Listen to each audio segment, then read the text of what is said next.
Good evening and welcome to this edition of the Hot Seat. This Friday, the 27th day of June, 2025. And with me in the city is a panel of the most experienced journalists and panelists to discuss the major event of the week, and that is the issue of Museveni evicting Balaalo. Oh, in the studio, I have a large collection of Balaalo, 4 of them. From Butuku, we have a Malalo here, and that is Emmanuel Questabaro. He's my great-great-grandson. From the government media center, we have another Malalo. That is Obed Katurebe. From Gomba, we have another Malalo, Isaac Kayonde. From Kisoro, we have another Malalo. From Kisoro, we have another Malalo, this Basinguda. And finally, in a very fair and balanced manner of such a panel, we have a guy from Acholi, Jimmy Odoki, to represent the Acholi against 4 Malalo panelists, and me, the host, is also another Malalo. This is how we balance things on this show. I'm not representing, I'm just analyzing, saying from the... Okay. Now, in all fairness, the floor goes directly to Jimmy Odoki. Jimmy, tell us, why a small section of extremely tribalistic, noisy Acholi elites, and I speak comfortably for the Acholi people that are not involved in this, why are they whipping up ethnic sentiments against Balaalo, saying we should not buy land in Acholi? And I'm going to run for parliament, they have declared. You should start first running from home, and then you go there. Acholi is my home, in case you did not know. You're welcome, we'll vote for you. Can I correct to one thing before it comes in? You are unfair to say a group of Acholi tribals. This issue of chasing Balaalo was first done in Teso by Teso politicians led by the Minister of State for Works, Musa Ichweru. So if it is about, it's not only Acholis that are the artists, it's also chased Balaalo. Okay. So we have had that. So I want to ask you, what is the complaint? It is you, a small section of elites. But actually, people, you know, we are all with you. These people are not misrepresenting you. We know. So you, the misrepresenters, what exactly is your grievance? You seem to be mourning more than the bereaved. No, the people of Acholi, we love to live. Guys, get us an extra chair, please. I need a chair. So we love to live in harmony. Yes. If you wake up one day and you find that your place has been invaded by foreigners, what do? They have not come the right. You just one morning and these people have guns, allegedly. They are not. So you're speculating. They are not ordinary. I've not gone to investigate. I'm not an investigator. So what are you talking about? So I thought you came when you were armed. From I hear from people on the ground. You call them. So these are the issues. So you are communicating to the public rumors. So if I call someone from the village and they say this and that, it might be true. It might not be true. The very reason why you should. So I don't know how. Verify, then speak. Yes, but because you are speculating, I hear. No. The issue of land did not begin with this Balaalo. You are mentioning some names before of actually, politicians, generals, and others owning square miles. No, Odoki. Let me clarify one thing, because instead of us discussing things that are not true, let's discuss the facts. I give them to you, then we shall discuss on the basis of facts. For a Malalo to get land in Acholi, this is the process they have to follow. There is a meeting between the buyer and either the leaders of the clan or the family that are selling the land. This meeting is attended by, among others, the Road Query. You know the Road Query? The Road Query is the cultural institution land representative and local council leaders. Those institutions are all gone. They are not there. The Road Query have been attending these meetings. You may dismiss them. During this meeting, the buyer and the seller get to know each other. The land is steward to make sure that the buyer appreciates it. That's the first step. That's not because true. I have been involved. Okay, you will challenge me. Maybe it was one because you work with Salim Saleh. They take you with a very formal but the general ones you don't get to know. It's just one. Maybe you witness one. Let me ask you. Let me for argument's sake say you are right. I am in Ugulu every single week. There has never been one Acholi who has led a demonstration alone, not even 20, saying my land was grabbed. Because the people are armed. If there is a demonstrate against even generals, all these people in Ugulu town, the Balaalo in Ugulu town armed? No, from the villages. Okay, so I challenge you. All these people who are on TV and everywhere making noise, that they have even recruited the whole president of Uganda to support them. The CDF has ordered all these Balaalo to leave. Where are these land sellers who are saying either was paid cheap land or my land was grabbed, or they came carrying guns? Government of Uganda through security services did an investigation and found that this claim that these Balaalo have guns is fake. If there is one or two Balaalo with guns, there are 15,000 Balaalo in Acholi. 15? What? 15,000. I didn't even know. Man. Yes, 15,000. 15,000 Balaalo by the way, against 1.4 million Acholis. So they're just 1% of the population. Now, if 2 or 10 Balaalo had the guns out of 15,000, that is a problem of those individuals. You cannot accuse an entire identity group because 2 people made a mistake. If there is any Balaalo who grabbed the land, I, Andrew Mwenda, I'm standing here right now with all the power I have because I'm the co-president with Museveni of this country. You bring that Achol whose land was grabbed, I'll help them go to court and get restitution. But you cannot say that every person categorized as a Balaalo who bought land, as Museveni has done, should be evicted because I cannot rule out the fact that there's some 1 or 2 Balaalo who may have grabbed someone's land. I can't rule it out. So, if that person is there, he has violated the law, he has committed a crime, he has committed a crime of robbery, you bring them to me, I will have them taken to police. First, these people you talk about, they do not know their boundaries, they were in camps. So who owns which land? They don't know. The 20-year-old. Okay. So if these people, do you know that actually elites every day, Omana comes from Karamaino, he bought 500 acres of land in Nwoya. Latigo has been buying land. Every actually elite is buying land. Why are you, if the problem is the sellers do not know their boundaries, there are Indians buying land, Chinese buying land, Europeans buying land. Don't they have cases against them? Don't they have cases against them? So why are we not evicting all non-Acholis? Why are we identifying one group for Balaalo? I don't beg to come in and side with Odochi for one reason. You're saying 7 years has been compromised by the noise of Acholi petitions from the north. Yes. Not at all. Museveni, you know him better. He's a person who takes a decision after thorough consultations and dispatching. Not when he's facing an election in 6 months. It's not about elections. He has studied this issue, and if you want to know if there is anybody who has inputted, among others, is a 5th Division Commander, someone called Major General Keith Katunji. One. Keith Katunji is my grandson. Oh yes, you should interface with him. He has rich information on this issue. And there's one thing we must also chew politically. And once you are making chewing political issues, you don't chew them with a lot of legalese and constitutional what. There is a challenge of indisciplined herdsmen.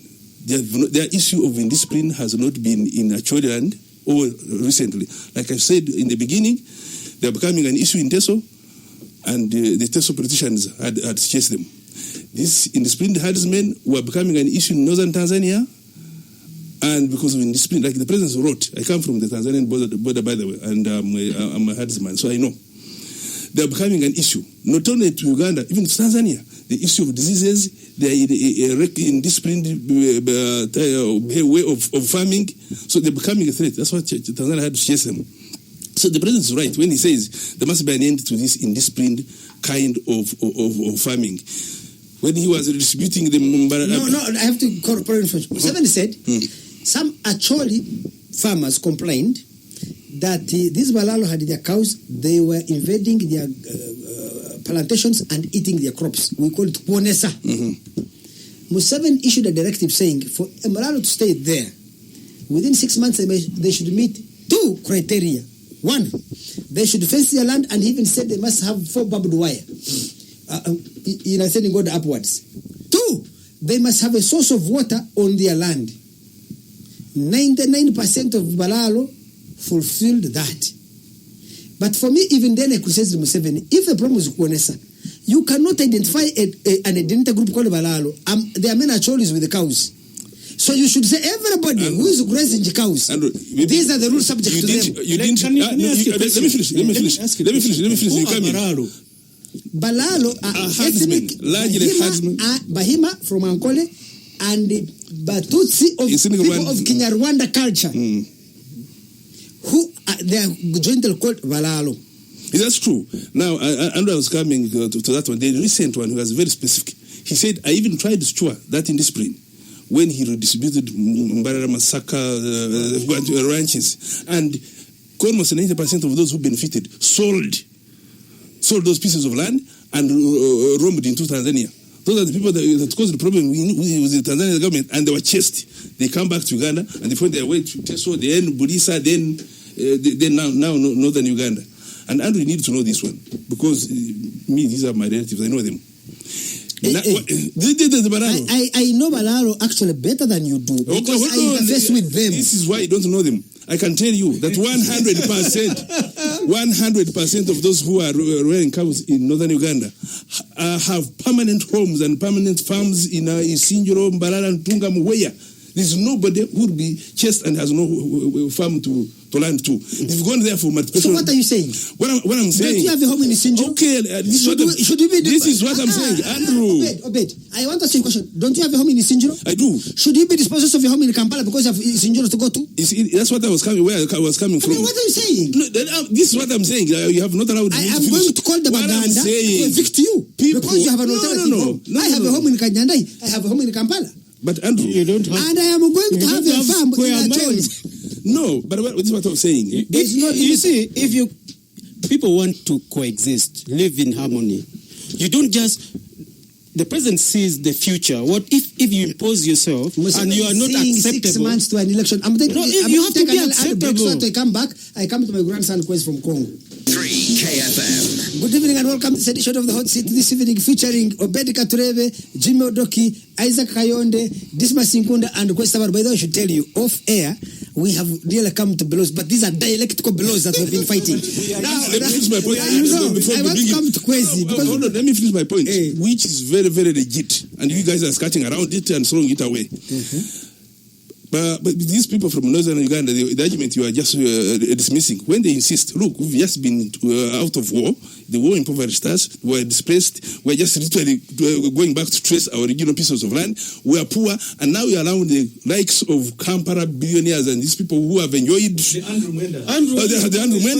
And then you go and you throw Dango money, and a neck of land is sold at 500,000, when a neck of land deepest is 25 million. And before you let me finish here. Okay. Kayonde, you are making these people vulnerable. You must protect them. That's what politics is. You must protect them. Let you have Marshall Plan for them, maybe in the next 10 to 20 years, and they appreciate the resources they have. That when you come, they also say you are naked. That's 5 million. Be a problem of an individual who comes to buy land. That is a problem of government trying to do government is protecting some affirmative action for the Northerners. One, they have had like how many? 3 programs for the North. All the money is eaten from Kampala. Whatever the discussion, the issue then should be no impact. The actually people should charge this government with 1, compensation for their cows, 2, their security, 3, empowering them. That is an issue of government. Now that is out. That is put on the side. Now 2 things. The issue here of citizenship, a right to ownership, a right to live any part of Uganda should be enshrined. Cannot be revoked. It can't be revoked. Now, Article 29 of the Constitution. Thank you. But there's a method to it. Verification, let me explain. This Balaalo thing has repeatedly come over and over again. There was a verification team which was done, which was appointed by the president. They found 3 types of Balaalo. There was a Balaalo who had bought land through their customary system, right? You don't buy communal land, do you? Please, let's not go there. There were those who bought land. There were those who were renting land, just cattle fattening. It's a business. It's big in our areas of the central and the western.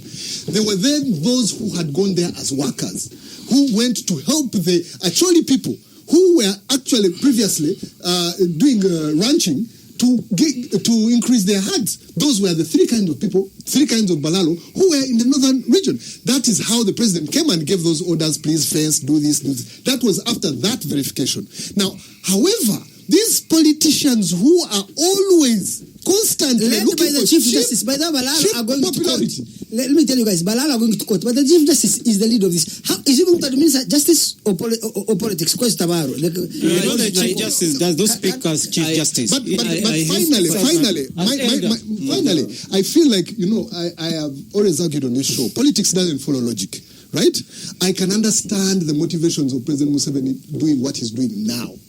But what I can't understand is that please you leave and then we verify.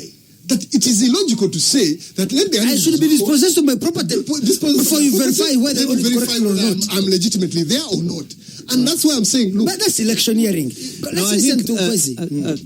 I think this is a far deeper issue than the way you guys are trying to analyze it, and we risk losing the whole plot, because this is not about Balaalo and Acholi.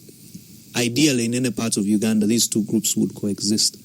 There's a particular set of things that has happened that has led us to this situation. The very same way you don't call it, interestingly, you don't call it an Acholi issue. You list the Acholi elites. Equally, if you speak to some people from the Acholi community, they will also list for you the prominent Balaalo, some of them who happen to be military generals. So, for the Acholi, they don't see Balaalo as another community of Uganda. They see elites from other parts of Uganda who have amassed wealth in God knows what ways, coming for their land. The very same way you see it from the vantage point of the poor Malalo, and you see prominent Acholi elites who also want to utilize the opportunity of the wealth they've amassed in the last few years to buy significant chunks of land. Go online and look up a story where the Acholi the Balaalo leaders went to meet the president at State House, and who was there? Who was there? I'm saying you go. There are powerful Acholi generals who have been buying land. Why are they being evicted? And that's what I'm coming to. That's what I'm coming to. So, first and foremost, let's remove the innocent Ugandan communities of Balaalo and Acholi from this discussion. This is really a fight amongst elites. And why is this fight very dangerous? And I guess has informed President Yoweri Museveni's response. There's an audio that leaked a couple of probably now months ago, allegedly by the Speaker of Parliament. I need you to listen carefully to some of the things that in that alleged video someone said, you know, we woke up, that was very this is a national leader. Well, it could have been fake. I don't know the motivations of whoever leaked it. I don't know the motivations, but the content for me caught my attention, and I could read through the lines. You know, you can rally people to go and fight without necessarily asking them to fight, by just tuning their mind. Yes.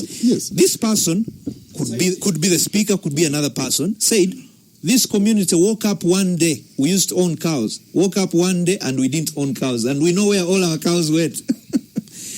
This issue is not about innocent Ugandan communities, but elites who are taking advantage of grievances that exist and have been there for the last 40 years.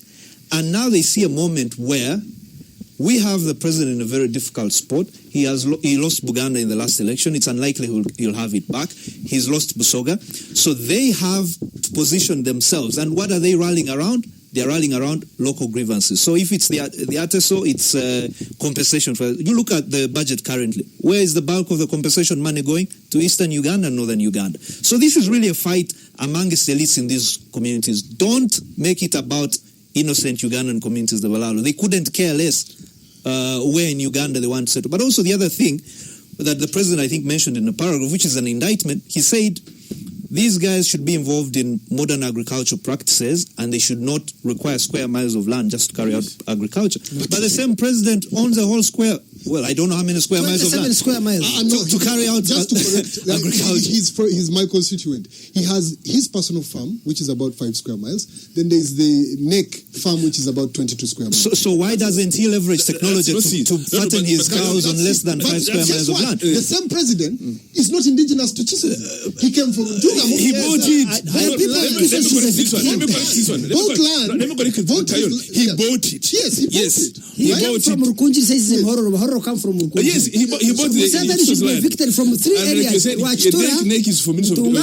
Ministry of Defense is a government. And has not gone from Mwenda in his... So anyway, I didn't conclude my point. The president might not have a home there.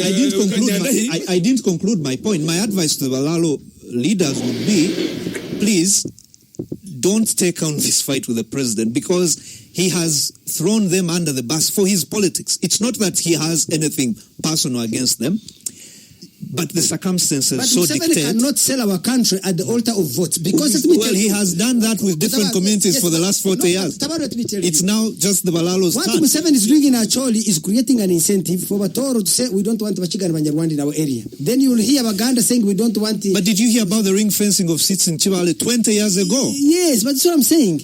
If he keeps giving in to these demands, very soon there will be no Uganda. But haven't you had the president campaign in districts where he says jobs at the district should be ring fenced for communities in that very I district? disagree with his. But you see, so this has not started today. The relatives are in Toro. They want us to evict them. First of all, for us, our MP, my MP for Russia is Stephen Kagwera, is a Mnyarwanda. Frank Tumwebaze comes from Kamwenge, is a Mhima. Then you have we have a Machiga MP. We have different MPs who are not Bator, and we don't have a problem with it. But because they came in a who comes and listens to a few you and elites and says Bachiga have shared values. not even shared values. Wasn't there a problem with the Bachiga? For us, the Balaalo and Acholi, the Balaalo and Acholi have a shared ancestry. In case you did not know, my wife is a Mhima. If you look at her siblings, her brothers, her elder brothers, if you took any one of them and they started walking on the street in Acholi, tall, dark, with a black gum and space in their teeth, even you, don't you look like an Acholi? It's true. So Batutsi, Bahuma, and Acholis have a common and shared ancestry. If you come to my compound, who has been there? But Andrew, we've just said this issue is not about these innocent communities. Let me first explain this. Quest has been to my home.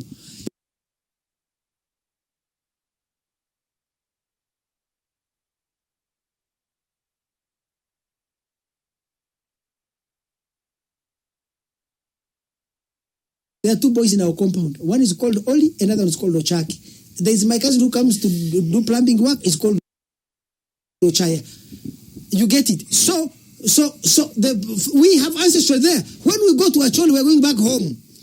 In an organized manner, not just coming. The floor is yours. No, I'm going to box someone. I'm going to buy land in Acholi, and I'm going to fight Museveni from there. I'm even going to run for MP. Those sentiments, I think it's something that we need to look at very carefully, because when they bubble, it's not simply because someone is talking about land. I think it's more a sentiment about the kind of how they look at the people who have come, the Balaalo, the picture that it erects to them of saying that these are people who are so in government, who have money, who have everything. They have come and they have taken our land. Now, whether you buy the land 500,000, whether you buy it 10 million, that sentiment, even here in Uganda, the sentiment is there. I have land in Luwero. They keep telling me the same thing. So the issue is land has become something that is very, very emotive, and therefore we need of high commercial value. High commercial value, and in particular in Acholi sub-region, the land is very fertile. I think many of us have been to Acholi, and you can pass through and you say, wow, this is very fertile land. So the point is, I am coming from Kisoro, which is very dry. You can't even dig you can dig the whole day and you don't get anything. But if I go to Acholi, I'll get good land. But the people, particularly the locals, they will think, so eventually these people... The locals don't think those things. As Quest has told you and as I've told you, these are small Andrew, let me tell you. Elites. Even within no peasant in Kisoro wants to go to acquire square miles of land in Acholi. Even within the Acholi community, it's an elite one. They look at the elites that they call them the rich people. With a negative kind of. So what if is someone now from out? Even within, the very rich people are looked at a certain way. So does that mean that but I have asked you a question you have to answer. Why are you not complaining about Acholi elites who are buying land, about Chinese, about Europeans, about Indians? Why are you complaining about one group called Balaalo? Why identify a particular ethnic group? Odongato's father was an intellectual. He had there's a big community civil society organization called Human Rights Focus. They did these researches. They went, like in 2016, long time ago, there were already issues. The late No, the father. Yes, the father. So they had done some research. All these things that started, coming up within the community. So before the coming of the Balaalo. Take another break. Then we come back. I'll come to Isaac and Obed. But what I can say is this ethnicization. For me, I do not. But Toro Banyankore, Banyarwanda, and the Langi, the Acholi, and the Alur are also, one people. Even Baganda, we have a common ancestry. We have to so you are little claims that somehow the British came here, the colonialists created fictions of tribes and the Bantus and Lumos. This is the nonsense. In his autobiographical notes, Obote told me his father was a chief under Kabalega, his grandfather under Kabalega. His grandfather, when Kabalega was being arrested with Mwanga, were in the company of Obote's grandfather. What are you telling me about that these people are different? We'll be right back. Stand by. Welcome back to this edition of the Hot Seat, featuring a panel of the most experienced journalists and panelists to discuss the major events of the week. I have from the Government Media Center, Obed Katurebe, from Choleland, defending ethnic nationalism.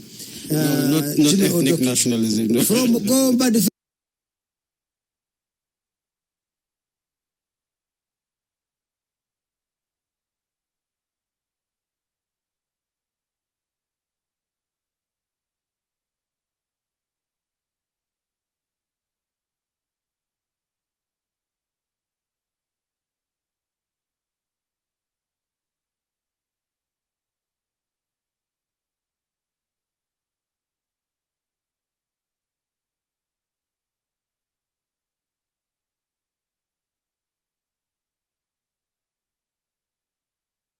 very interesting about the Balaalo. I have Isaac Kayon from Congo.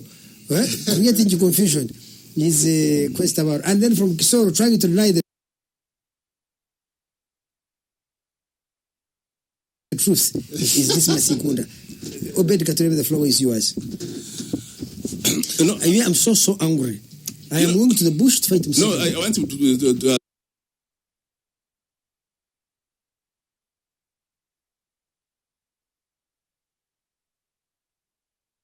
create the wrong impression that you are saying about the president's assertion of saying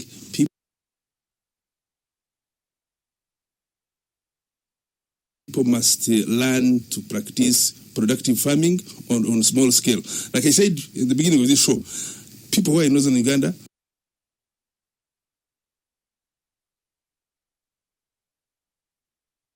all have farms in western Uganda. Probably the pressure of wanting the pressure on the land has become so much, and they now want to do commercial farming up north. So Uganda is not expanding in size.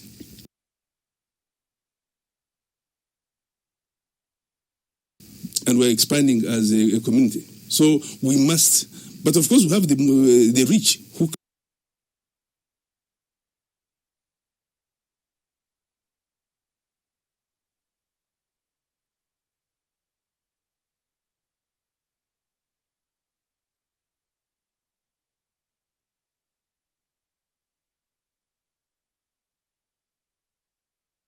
can buy legitimately and have ranches, but majority of us can't have that money. Therefore, it's very right to say, come on, forget about. There is even a sense of nomadism that has not. I have told you, yes, the people, the Balaalo in northern Uganda, the government of Uganda diversification, all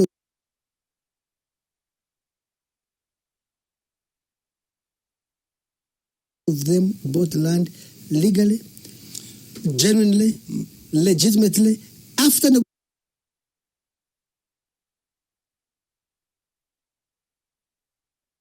negotiating with clans and families that own that land. The land was surveyed. Yes. By the way, I should also tell you, can I tell you, the procedures, you know, when you buy land in northern Uganda,